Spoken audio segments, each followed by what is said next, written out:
What would happen if a wall of water up to 5 meters high, weighing millions of tons, collided with a small circle of unleavened bread enclosed in a piece of metal? Physics would tell us there is no hope. The water would sweep away everything, leaving behind nothing but debris and desolation. And yet, on the morning of January 31st, 1906, on a small island in Colombia, an entire population found itself in exactly this situation. We are not talking about a legend born in the Middle Ages or an allegorical tale. We are talking about a precise historical event recorded by seismographs, described in the parish diaries of the time, and witnessed by hundreds of people who saw death with their own eyes.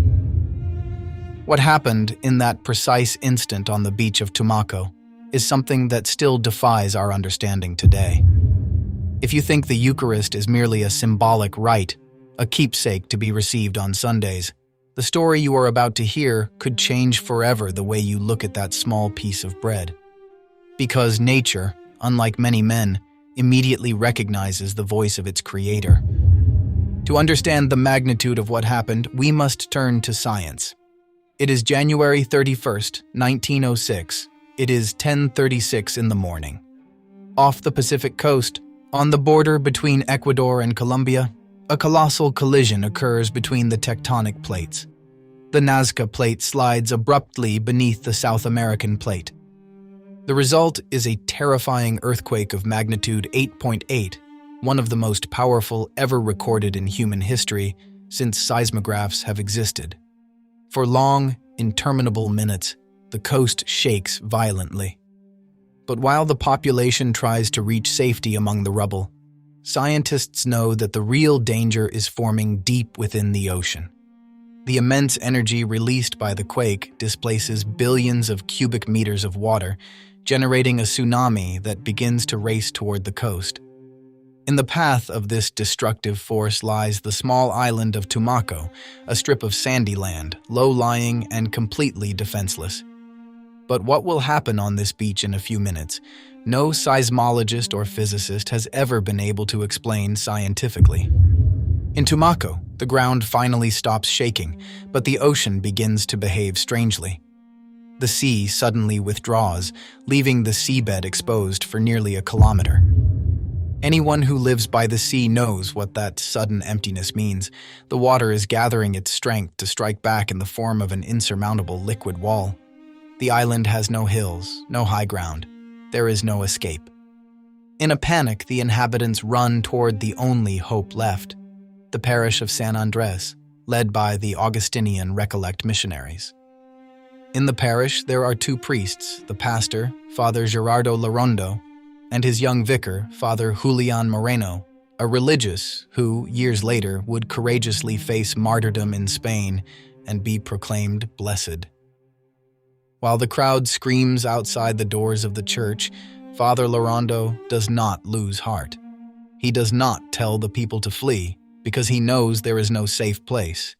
Instead, he walks with a firm step toward the tabernacle.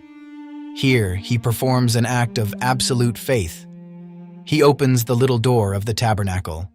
He immediately consumes all the small consecrated hosts present in the ciborium, so that they will not be scattered by the imminent flood, but he leaves the largest host in the monstrance, the great host, the ostia magna.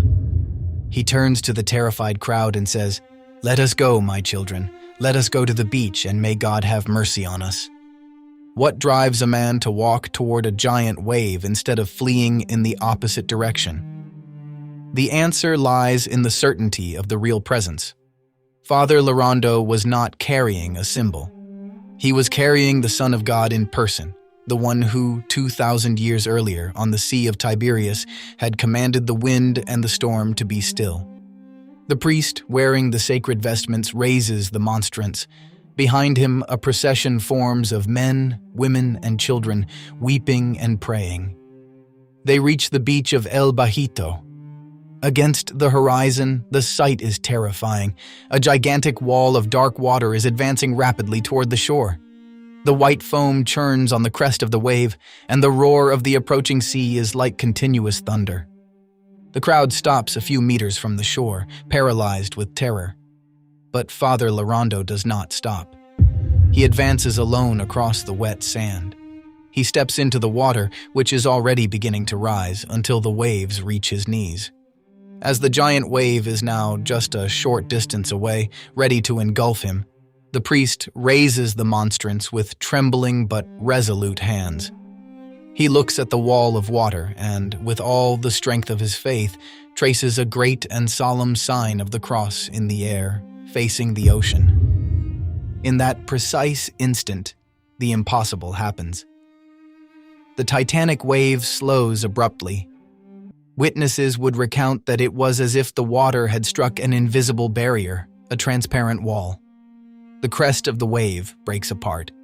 Instead of overwhelming the priest and the beach, the mass of water instantly loses its energy, falls gently onto the shore, and laps at the feet of the crowd without causing the slightest harm. Faced with a story like this, the skeptic might say, "It's a nice story invented to convert people." But the historical evidence tells us the opposite. The first precious archival source is the official letter written by Father Bernardino Garcia de la Concepcion, a missionary who, right after the disaster, documented the incredible difference between Tumaco and the other coastal towns. While the nearby ports were literally razed to the ground and hundreds of people lost their lives to the tsunami, in Tumaco, not a single casualty was recorded and the houses remained intact. There are also the diaries and chronicles of the Augustinian Recollect missionaries, which report the sworn testimonies of those present. And there is an extraordinary detail that links this event of the past to our own days.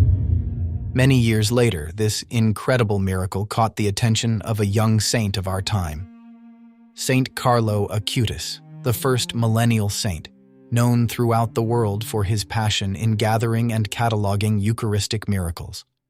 The case of Tumaco was among those he studied and chose to include in his renowned international exhibition, bringing this event to the attention of the whole world so that everyone could come to know its story.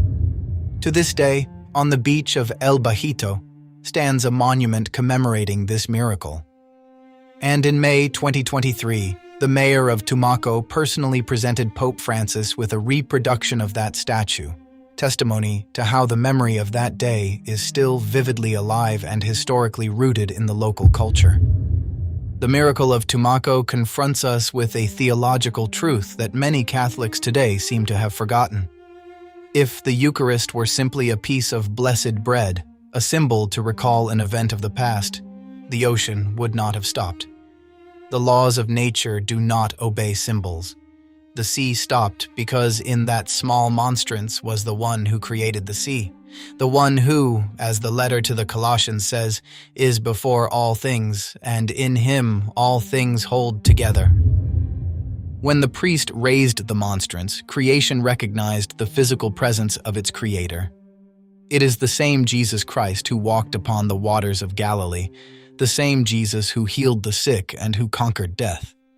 He is really, physically, substantially present in the tabernacle of every church, even the one near your home. We often seek answers to our problems everywhere, forgetting that the one who can calm the greatest storms of our life is waiting for us in silence upon the altar. If the story of Tumaco has touched your heart and strengthened your faith, I invite you to do two things. The first is to rediscover the value of Eucharistic adoration. The next time you enter a church, pause before the tabernacle and remember that before you is the same Lord who stopped the ocean in 1906.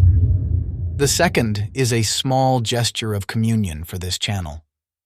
If you believe that Jesus is truly present in the Eucharist, and you want this message to reach more and more people, write this short prayer in the comments, which we will read together.